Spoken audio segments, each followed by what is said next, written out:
सासंगत जी प्यार से कहना धन निरंकार जी। सासंगत हर मानव के जीवन में हर प्रकार के ज्ञान उसके मस्तिष्क में आते हैं। जैसे अपने शरीर को क्या अच्छा रहेगा या शरीर के लिए कौन सा खाद्य पदार्थ सबसे सही होगा। सासंगत परंतु उसके पास कभी अपनी रूह के बारे में सोचने का समय ही नहीं कि शरीर के लिए उत्तम अवस्था तो कर ली, पर रूह की क्या आवश्यकता है इसके बारे में सोचे ही नहीं।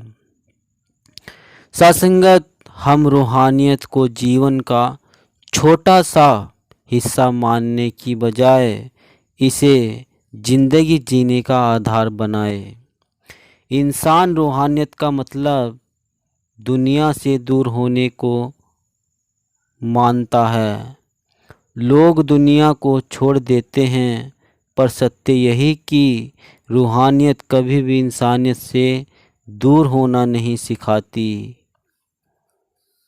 बल्कि दोनों को साथ रखकर संग संग जिया जा सकता है।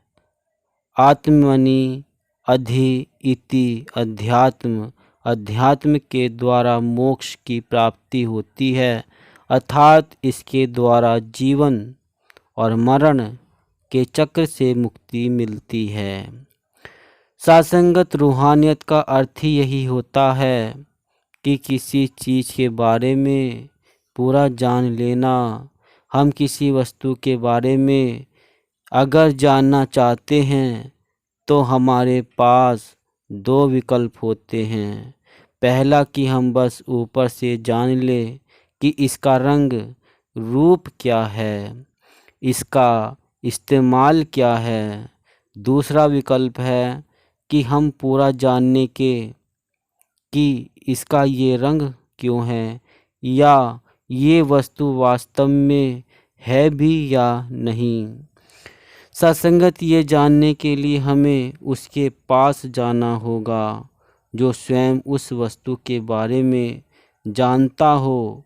ठीक इसी प्रकार हमें निरंकार को जानना है या रूहानियत को समझना है तो हमें उसके पास जाना होगा जिसने स्वयं रूहानियत की अनुभूति की हो।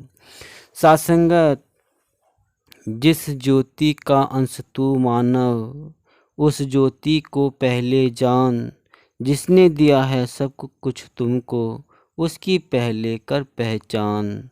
तो सासंगत मन उस व्यक्ति के बारे में अवश्य जानना चाहेगा जो उस वस्तु के बारे में जानकारी रखता हो।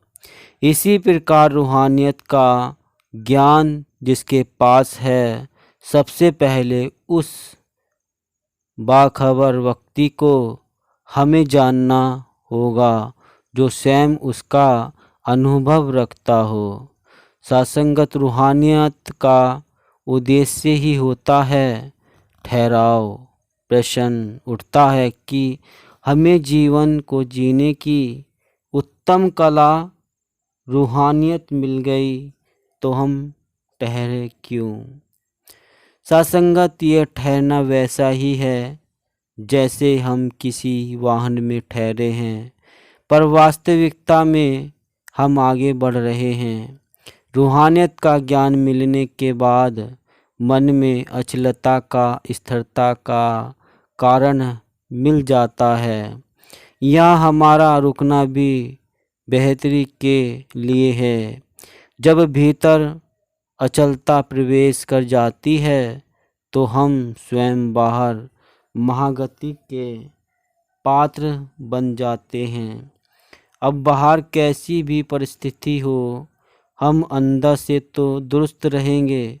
बाहर कितने भी आंधी तूफान हो, हम अंदर से स्थिर हैं तो इंसानियत की राह पर अपने आप आगे बढ़ जाएंगे। सासंगत आधे अधूरे रूप में जो व्यक्ति रूहानियत को समझते हैं वो इंसानियत की राह पर भटक सकते हैं। जैसे इंसान के जीवन में उसके रिश्ते सबसे ज़्यादा मायने रखते हैं। सासंगत, परंतु जब मन के भीतर स्थिरता नहीं रहती तो वो गुरु की बातों को भी अपने हिसाब से समझता है और असफल हो जाता है। सासंगत, रूहानियत को जानने के लिए हमें कोई बहुत बड़ा काम नहीं करना, न ही हमको कोई सूर्य जलाना है। सूर्य तो स्वयं प्रकाशित है, वो पहले से ही सबको रोशनी देता आ रहा है।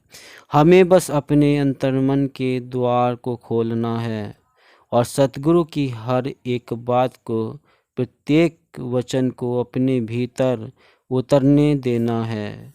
हम स्वयं देख पाएंगे कि हमारा मन स्वतः ही धीरे धीरे रूहानियत को प्राप्त हो रहा है।